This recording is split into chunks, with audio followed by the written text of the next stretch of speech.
are back. Welcome back to the Strell Show, ladies and gentlemen. Thank you for tuning in. I am your host, Strell, and we have another good one for you here. Episode 5. I say this every episode, but I really am truly excited to be putting out another episode for y'all. I have a new life update. I bought a new bike today. It's a fitness hybrid. I live in a beach town. The cruisers are very popular by the beach. For me, I didn't see myself in a cruiser. I do like to pump it up every once in a while. So I decided to go a little fitness hybrid, but we got that. That's super exciting. But you didn't come here to listen to me talk about bikes. Otherwise, it'd be called the Strell Bike Show, but it's just called the Strell Show. You came here to take a journey. And this next episode is titled Getting Hit. Everyone is going to what I call get hit in life. Getting hit, simply put, is going through tough times. I don't care how much money you have, how healthy you are, where you live, what you do, your gender, or your race. Every single person will experience difficult times at various points in their life. This may be losing family members or friends and grieving that, facing failure when trying something, fear that circumstances won't get better, dealing with the mental weight of life and its to-dos, encountering a potential health issue. These are just a few examples of getting hit. One day on a walk to decompress, it occurred to me I was surprised that I had gotten hit. The mere fact that I was facing tougher times was a shock. It's almost as if my mind thought that because I did the right things most of the time, I could fully avoid it, as if I was excused from getting hit. Now, I do believe we have some influence on whether we get hit or not, or better yet, the severity. But by no means are we in full control. Thus, I believe there are two learnings we can discuss when going through tough times or getting hit, if you will. Number one, knowing that you're going to get hit. Just knowing that no matter who you are, life is going to hit us at some point. I feel this takes a lot of the initial pressure away. The why me or how could this happen thoughts seem to quiet down when we have an understanding that we are not exempt from getting hit in the first place. This then gives us a chance to not waste time and energy seeking the how could this happen answer or taking the challenge so personally. Are you able to get behind that? I can't tell you why we go through tough times in this life. I just know that we will experience them. And step one is having a healthy relationship with that fact. I am not suggesting that we have to like it or understand why. I am just suggesting that the initial blow doesn't fog us up for so long that we don't get to learning number two. And learning number two is get up. All right, so we've been hit. No amount of energy or reaction will change the fact that we were hit. So our next move is to get up off the ground. And by all means, take the time that you need getting up. In a sense, you may not know where you are, what happened, why it happened, etc. Feel the blow, grieve the loss, feel the fear, feel the failure. Don't skip over that part just because it's uncomfortable. There are an uncountable amount of lessons when we allow ourselves to actually feel the blow. But as you start to get up off the ground and get your senses back in order, get your feet back under you, you can, what I have mentioned in a previous episode, make the smallest incremental step towards overcoming that obstacle. You can say, okay, I've just been hit. That hurt. That really hurt. But all right, let's get back on that horse.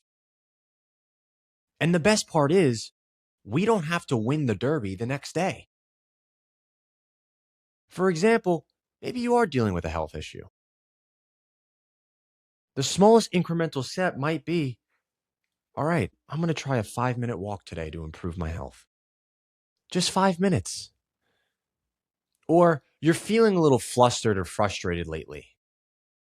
So journaling one paragraph or even one sentence.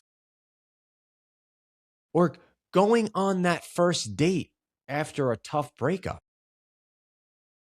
And once we get up, we are on the other side. We are over the hump. We are on our way to victory. Dun, dun, dun, dun, dun, dun, dun. Or how about the Notre Dame fight song? Dun, dun, dun, dun, dun, dun, dun, dun, dun, dun, dun, dun. Those are my little victory songs. But the point is, we're on our way to victory. Okay, now that we know we are going to get hit, it's inevitable. Is there anything that we can do to help prepare us for those tough times? Well, yes. Yes, of course there is. It's called resiliency. The ability to mentally or emotionally cope with a crisis or to return to a pre-crisis status quickly. That is a Google definition of resiliency. Well, shit, Strell. How do we do that? And can this be learned? Or is this something we are born with? It can absolutely be learned. There are many ways to learn how to build resiliency, but I believe a simple strategy to become more resilient is to do hard things. We can do hard things. We can decide to take the more challenging route willingly so that when the tough times arrive in our life, we are more fit to handle them. I have a silly example. Most of the time when we encounter an escalator and stairs, most folks are going to take the escalator. And it makes sense. It's an easier route. It can be a quicker route and vice versa. Regardless, most folks are going to take the escalator. But what happens when the escalator is broken? You have to take the stairs. So is it crazy to say that if every once in a while you took the stairs, that now when the escalator is broken, you don't have to go through the whole song and dance of, oh, the escalator is broken. Whose fault is this? Who didn't do service? How could this happen again? This happened 2 weeks ago. It sounds silly, but this is what we do with these silly inconveniences. Whereas if we prepared ourselves by taking the steps every once in a while, when we had to take the steps, it wouldn't be as hard. And here's the beauty in doing hard things.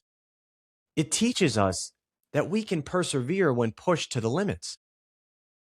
That when things go wrong, we can assess the situation, fix it, and not beat ourselves up because it took longer than anticipated or was harder than anticipated. We learn all these coping skills that build resiliency through hard tasks.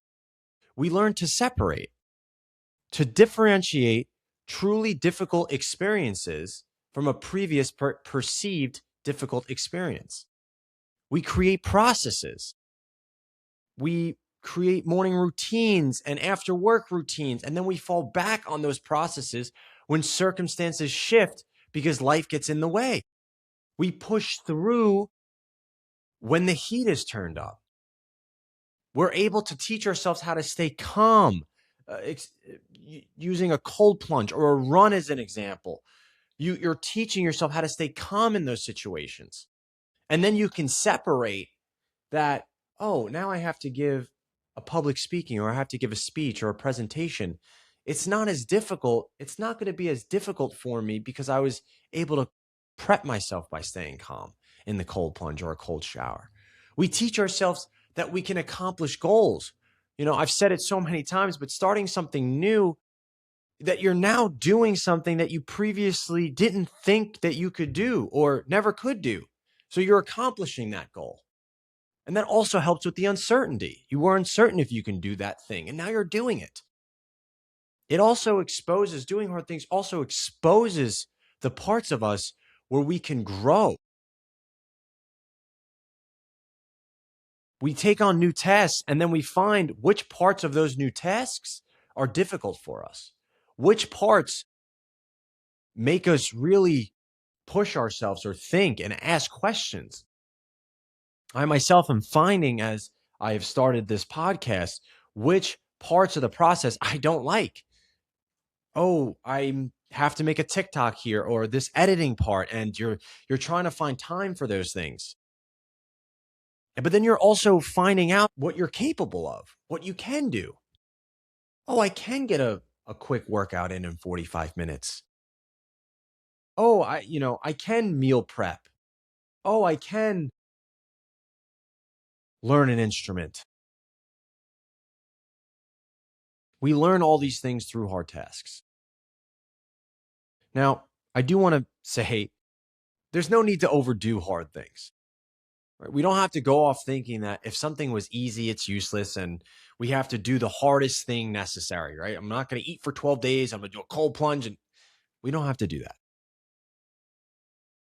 The point here is to do things that are hard, that challenge us, but not over the top. It's to get the benefit from the doing the hard things, not just grinding ourselves to the bone every day.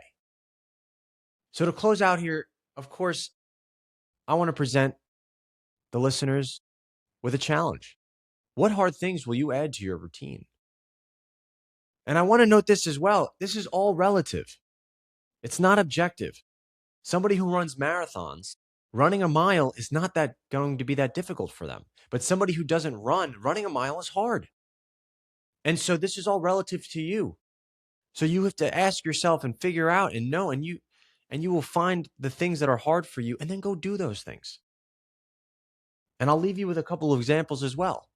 Exercise is an excellent hard thing to do to help you prepare for getting hit in life. Saunas and cold plunges, intermittent fasting. It all doesn't have to be physical either. It could be reading a book if you don't read that often, or meditating in a world where everything seems to be grabbing your attention, or just putting your phone down before bed and saying, I'm okay. I'm going to be bored before bed. That's hard. That's hard for a lot of people, and myself included. When I was learning how to do that, that was difficult. But through these things, we learn what we're capable of, and we gain that resilience that when we do get hit inevitably in life, we'll be ready for them. And if you're already doing hard things in life, I hope this episode can send some good energy to you to continue doing those challenging tasks.